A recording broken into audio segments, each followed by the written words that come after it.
Welcome back to another video. In this module, we'll be focusing on how to sell your business with a higher price and with less risk to the buyer. To sell your business, convince the buyer that you have a team that can run the business well after the transaction. The idea for people to buy a business is that they can ease into that business without any tinkering or working in the business. You'll also need to prove that your management team is locked into staying with your company after the acquisition. Next, you need to calculate your company valuation. There are several ways to do that, and in this video, we'll really only cover two. The first is enterprise value, or EV, over earnings before interest, taxes, depreciation, and amortization, or EBITDA. The second way is P over E, or price to earnings ratio. Both of these formulas are under business valuation multiplier.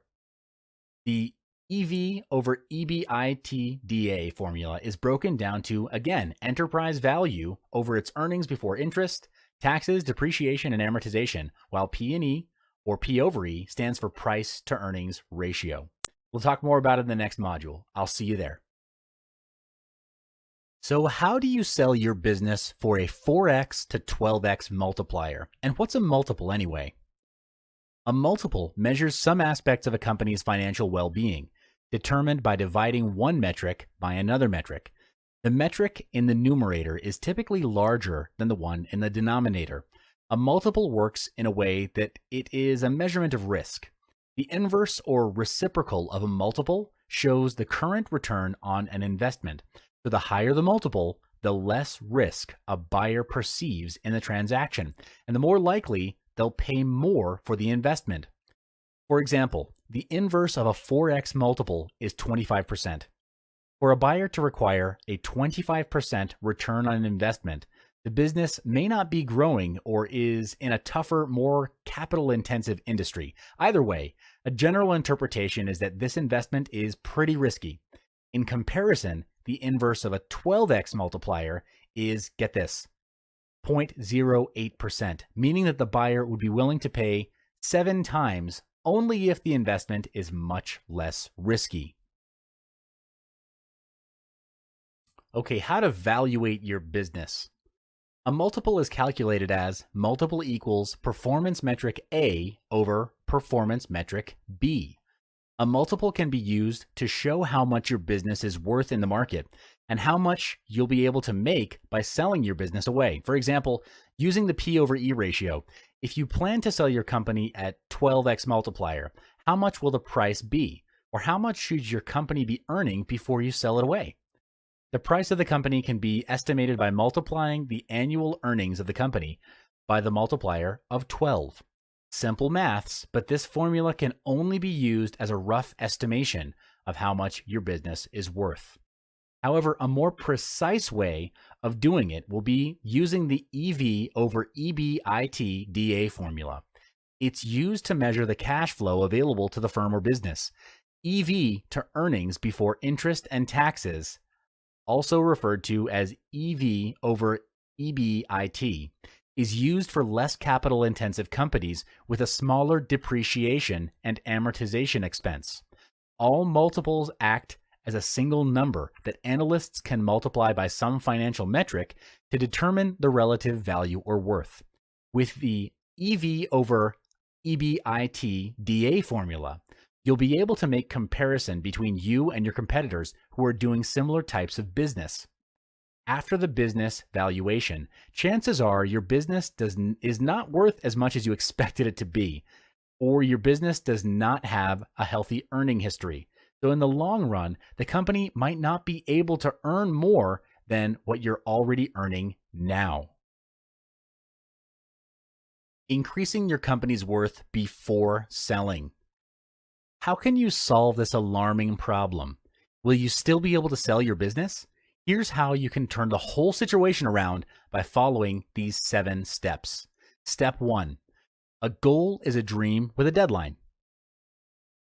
Set a target value on how much you want to sell your business for, and with a realistic time frame. For instance, if $5 million is a 12x multiplier, this is how you should be thinking.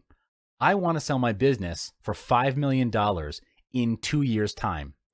Find out how much your company needs to make annually to achieve your goal of selling your business away for $5 million. How can you achieve it? By driving in more sales, delivering more value, and having a higher profit margin. Step 2, bring in more sales.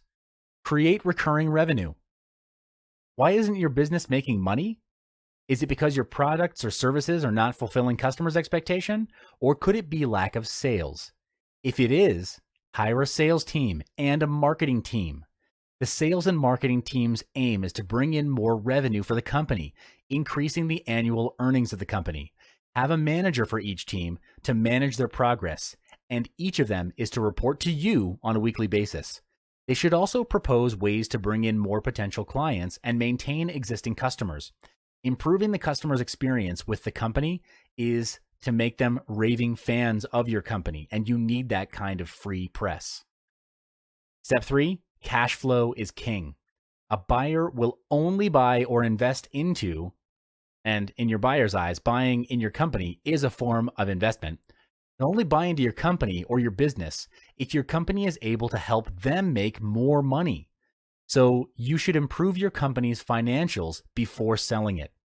Generate positive cash flow by driving in more sales because cash flow is king. To make your business a valuable and sellable asset, your company should have a history of making a healthy profit. Why profit and not revenue? Because profit is the bottom line of your business. If your company's annual revenue is high, but the profit is low, this shows that your business is not very profitable and no one in their right mind would buy a non-profitable business. Step 4, management is doing things right. The leader is doing the right things. Having an automated system to keep your business going even when you're away is a huge advantage.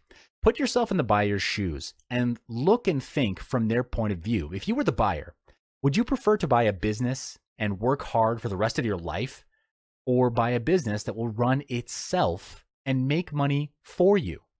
Obviously, the answer is clear. So you need to form a management team to manage and lead your employees instead of you managing them.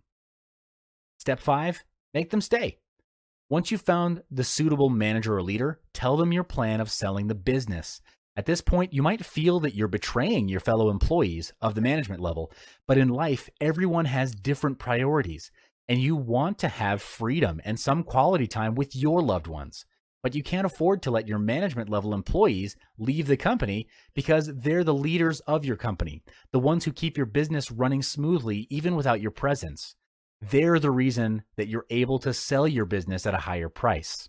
Here's where you launch a long-term incentive plan for the key management with a one-time special bonus in the event of the sale of your business to keep them in your company, and more importantly, to prove that the management team is locked into staying with the company after the acquisition. Step 6 is finding a broker. Now's the time to find a representative to help you sell your business.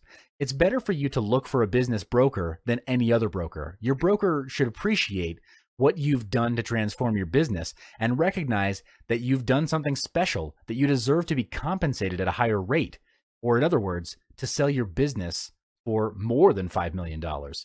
Contacting a broker is a wise choice, but what you also need to realize is that brokers typically charge a percentage of the proceeds of the deal in the form of success fee or commission.